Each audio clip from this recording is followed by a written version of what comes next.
अब जो नए लोग आए हो, दूसरे आदेश का पालन किया जाएगा, आपको नामदान दिया जाएगा। जितने भी लोग आप आए हो नामदान दिया जाएगा, नाम बताया जाएगा। कौन सा नाम बताया जाएगा?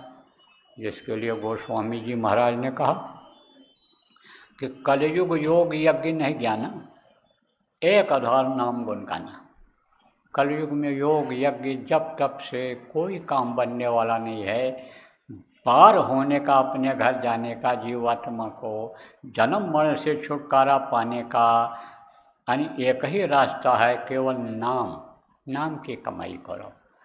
तो वो नाम कि जिसके लिए गोस्वामी जी महाराज ने कहा कि नाम ले तो बहुत सिंधु सुखाई। यह बहुत सागर पार होना बड़ा मुश्किल है, इससे निकल पाना बड़ा मुश्किल है, लेकिन उन्होंने कहा नाम लेते ही ये सूख जाता है। पानी रहता है तो उसमें जल्दी कोई चल पाता है? नदी में एक जगह से दूसरी जगह पानी रहेगा तो जा पाएगा, लेकिन जब सूख जाएगा तो आराम से नदी पार हो जाएगी। बहुत कहीं सागर सूख जाए तो इधर से उधर जाने में कोई दिक्कत नहीं है। ऐसे ये भव सागर की ये जो समस्याएं हैं, ये जो जल है जिसमें डूब रहे हो, उतरा रहे हो, यह सूख जाएगा, सूखा दिखाई पड़ जाएगा। ऐसे ऐसे उदाहरण मिलते हैं कि नाम की कमाई से पानी के ऊपर ऐसे आदमी चला जा रहा है, पता भी नहीं है कि हम कहाँ चल रहे हैं, पार हो जा रहा है नदी को। बहुत सारे उदाहरण इस तरह के हैं। तो आप ये समझो कि वो नाम मैं बताऊंगा आपको जो कलयुग में महत्वपूर्ण है विशेष रूप से, जिसके लिए अन्य समझो कि कहा गया नाम रसायन पीजिए यह अवसर यह दांव, और फिर पीछे पछताएगा जब चला चली हो जाए। रसायन किसको कहते हैं? आयुर्वेदिक में एक दवाई होती है, आयुर्वेदिक में जो मर्ज को ठीक करती है। किसी को बुखार हो गया, दस्त हो गया, कब्ज हो गया, तो उस मर्ज को ठीक करती है। लेकिन मर्ज से आई हुई कमजोरी को दूर करने के लिए दूसरी दवा खानी पड़ती है। लेकिन कई दवाओं को मिला करके, घोट पीस करके, शोध करके एक रसायन दवा बनाते हैं, तो वो मर्ज को भी ख़त्म करता है, मर्ज से आई हुई कमजोरी को भी दूर करता है। अंग्रेजी दवाओं का भी आप समझो मिक्सचर बनता है, होम्योपैथिक बायोकेमिक दवाओं का भी कॉम्बिनेशन बनता है, तो वो बहुत मर्जों में फ़ायदा करता है। तो ये वो दवाई है कि इससे लोक भी बनेगा और परलोक भी बनेगा इन नामों से, जो मैं आज आपको बताऊंगा। जो किसी भी अन्य संत के आप नामदानी हो, आप दोहरा लो, कोई दिक्कत नहीं है। वही नाम आप दोहरा लो और अब जैसा बता रहा हूँ वैसा करना। पहले उनको याद कर लेना और उसके बाद मैं जब बताऊंगा जिस तरह से, या हमारे प्रेमी जैसे बताएंगे उस तरह से आप करना, और फिर आप देखना, तब आप देखना। क्योंकि जितने भी गुरु आए उन्होंने इस बात को कहा है, क्या कहा है कि वक्त के जो होते हैं उनके पास जाना चाहिए, मर्ज उन्हीं से जाता है। मर गए कौन? वैद्य जी, डॉक्टर साहब, जो पिताजी का इलाज किए थे। अब पिताजी भी अब नहीं हैं। अब कोई ये कहे हम पिताजी के डॉक्टर से इलाज करा लेंगे, दवा करा के ठीक हो जाएंगे, कैसे संभव है? जिन मास्टर साहब ने आपको पढ़ाया था वो अब दुनिया में नहीं रहे, समय पूरा हो गया। अब आप ये कहो हम अपने बच्चे को उन्हीं मास्टर से पढ़ा करके और फिर हम कलेक्टर कमिश्नर बना देंगे, ये कैसे हो सकता है? वक्त के मास्टर, वक्त के डॉक्टर, वक्त के गुरु के पास जाना पड़ता है। इसीलिए कहा, संतों ने ही कहा, वक्त गुरु को खोज तेरे भले की कहूँ। तो नामदान मैं दूंगा आपको, बताऊंगा, रटाऊंगा, जितना भी आप याद कर सको याद कर लो। जो न याद हो पावे उसका लिखा हुआ कागज़ यहाँ मिल जाएगा, न मिल पावे तो पुराने लोगों से पूछ करके आप लिख लेना, याद कर लेना, और याद करके कागज़ को फाड़ करके कहीं सुनसान जगह पर फेंक देना। बताना मत किसी को, अगर आप बता दोगे तो उसका कोई फ़ायदा नहीं होगा, कोई फ़ायदा नहीं होगा। और अगर ये नाराज़ हो गए तो कोई नुकसान हो जाए, तो नुकसान का काम आप मत करना, नुकसान का कोई काम आप मत करना। अब आप कहोगे भाई हमारे ही तरह से बाबा आप भी हो, इंसान आप भी हो, हड्डी मांस आपके अंदर भी है, आप कहोगे बोलोगे तो उसमें उससे क्यों नहीं यानी समझो कि यानी नुकसान होगा, और हम बोल देंगे तो नुकसान हो जाएगा। तो अब आपको बताऊं, हड्डी और मांस के शरीर का नाम गुरु नहीं होता है, पावर होता है। जिसके अंदर वो पावर आती है, पावर मिलती है, वो उस काम को जब करता है तब उसके ब्याज को कोई नहीं काटता है। जैसे उदाहरण देकर आपको समझाऊं, किसी ऑफिस में आप चले जाओ, दफ्तर में, और कोई अधिकारी बैठा हो तो दफ्तर में बाबू रहेंगे, चपरासी रहेगा, कई तरह के रहेंगे लोग, क्लार्क वगैरह जिनको कहते हो क्लार्क रहेंगे उसमें। अब किसी भी कर्मचारी से कहो, अधिकारी के लिए, कि साहब को थप्पड़ मारो, तो कोई मारेगा? नहीं मारेगा। और अगर अधिकारी ने कह दिया इसको थप्पड़ मारो, तब एक पड़ेगा, चटाचट पड़ेगा, कई थप्पड़ पड़ जाएंगे अधिकारी के कहने में। जो बात आपने कहा वही बात अधिकारी ने कहा, और वही कर्मचारी हैं, आपके कहने पर नहीं मारे अधिकारी को थप्पड़, और अधिकारी ने कह दिया कि थप्पड़ मारो तो थप्पड़ लगने लग गया। पावर है उसके पास, अधिकार है उसके पास। ऐसे ही जिसको पावर मिलता है उसके मुँह से सुनना जरूरी होता है। तो प्रेमियों, बच्चों और बच्चियों, आप किसी को भी मत बताना, नए आदमी को किसी को भी इन नामों को मत बताना, और लिखकर भी आप मत देना, और रिकॉर्ड करके भी आप किसी को मत सुनाना। ये चीज़ रट लो, याद कर लो। दूसरी चीज़ अब आपको और बताता हूँ, सुमिरन, ध्यान और भजन। सुमिरन किसको कहते हैं? माला जपने को सुमिरन कहते हैं। ध्यान किसको कहते हैं?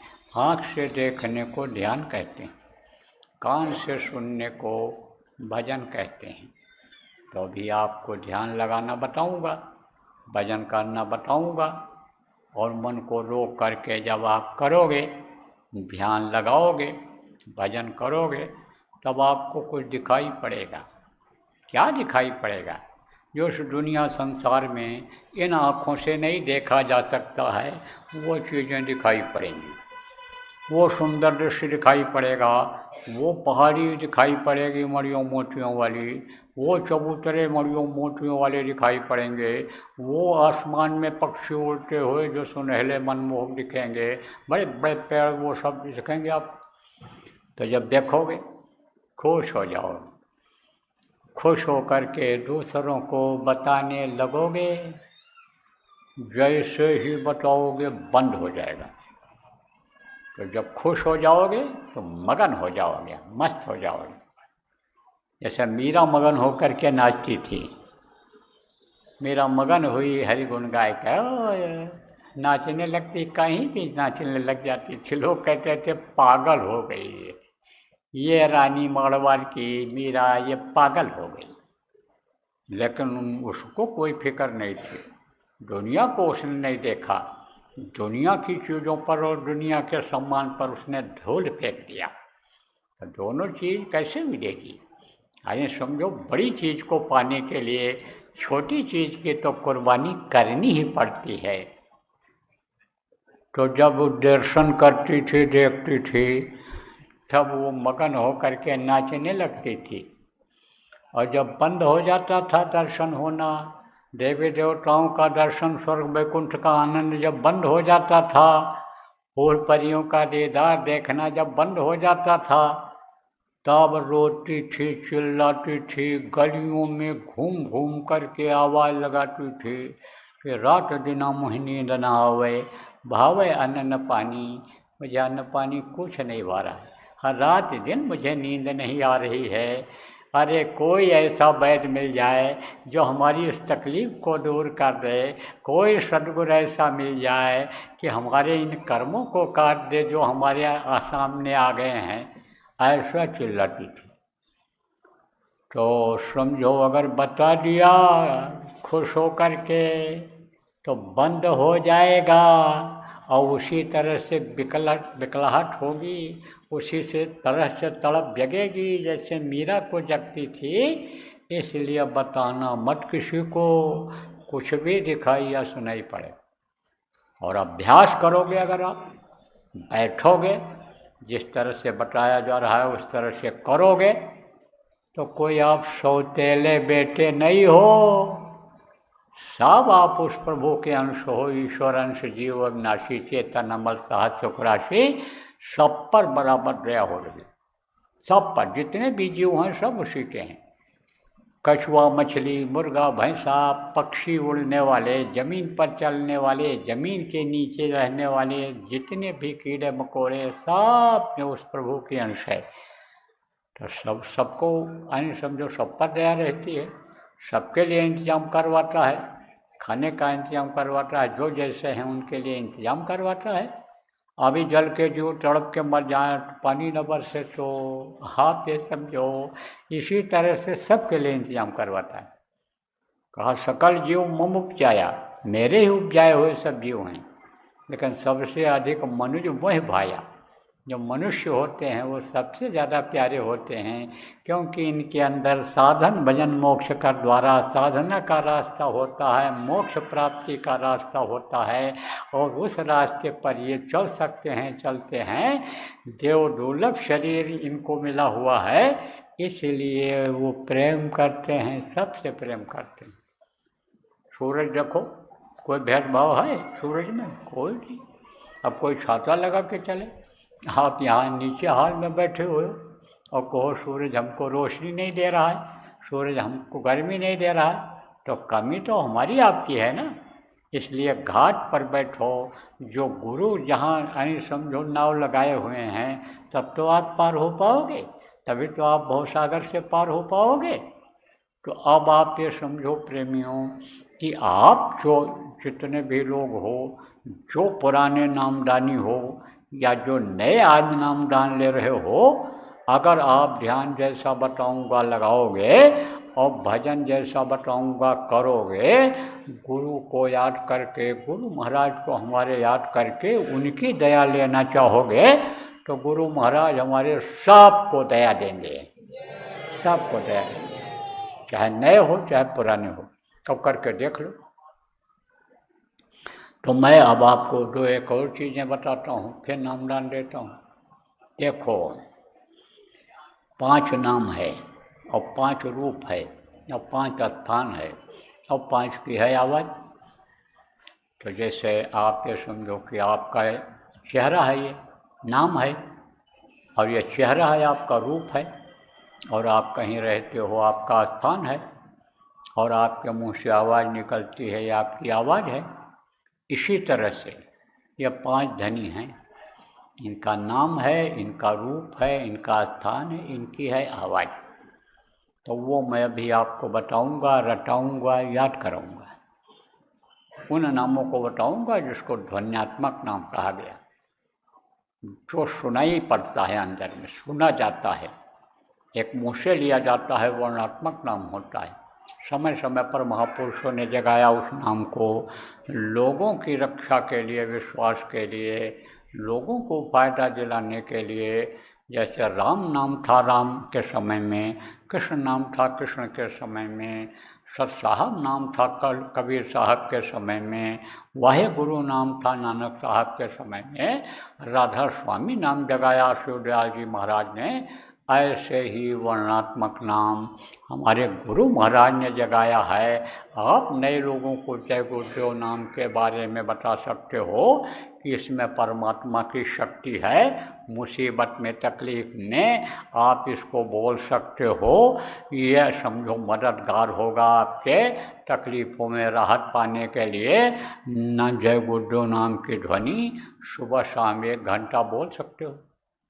लेकिन ये नाम जो ध्वन्यात्मक नाम है, इसको अगर आप उनको बता दोगे तो इसका कुछ उनको फ़ायदा नहीं होने का है। इसलिए ये सुनने वाला नाम है। ये जो 5 नाम है, तो इनका नाम है, इनका रूप है, इनका स्थान है और इनकी है आवाज़। तो वो मैं भी आपको बताऊंगा। 3 चीज़ और समझो, जैसे अभी सुमिरन बताया, ध्यान बताया, भजन बताया, ऐसे 3 चीज़ और समझो। 3 आँख, 3 कान, 3 नाक। तो 1 आँख के बारे में तो बताया, अंदर में जीवात्मा में है, और 2 आँखें तो आपकी ये हैं, 3 आँख हो गई। 2 कान ये बाहर हैं, बाहर की आवाज़ इससे सुनाई पड़ती है, और 1 कान जीवात्मा में है, जिससे ऊपर की आवाज़ सुनाई पड़ती है, जिसको वेदवाणी, आकाशवाणी, कैबी आवाज़, साउंड कहा गया, जिसको संतों ने गिरा कहा, सच कहा, गुरुवाणी कहा। आप पे समझो वो सुनाई पड़ता है, क्यों सुनाई पड़ता है उस कान से। और 3 नाक है, कहोगे 3 नाक, कई लोग आए वो सुने नहीं होगे नाम 3 नाक का। देखो, एक सुराख ये है दाहिनी तरफ, और एक है ये बाईं तरफ। यही है नाक, यही शरीर को चलाता है।